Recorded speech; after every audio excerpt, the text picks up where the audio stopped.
It would have been the perfect Valentine's gift to black Australians. While Tony Abbott talked of a treaty in the federal parliament yesterday, he didn't call for one. So our challenge is to do now, in these times, what should have been done 200 or 100 years ago. Formalising a treaty with Australia's First Peoples may be a tough outcome, but it's one worth pursuing, according to one of the country's great legal minds. Professor George Williams from the University of New South Wales says the act of recognition could be a stepping stone. I think people have called for a treaty for a long time for good reason.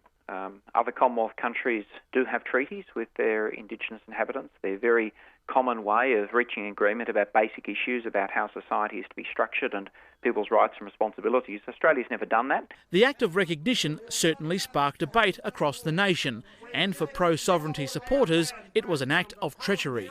The Sovereign Union government claims it has served the Governor-General with a protest letter.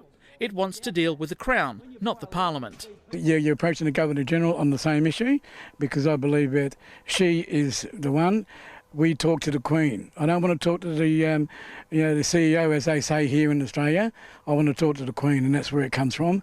And the Queen should look at this in an important way. Sovereignty groups say they're planning to mount a legal challenge in the UK later this year, but Professor Williams says it will be a difficult campaign.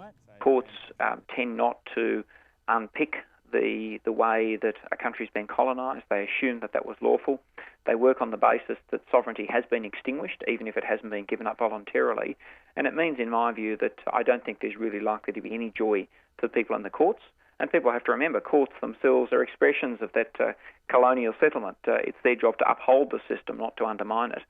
The original Sovereign Tribal Federation says it officially served the Parliament yesterday with a declaration of self-determination and nationhood. Jeremy Geyer, NITV News, Canberra.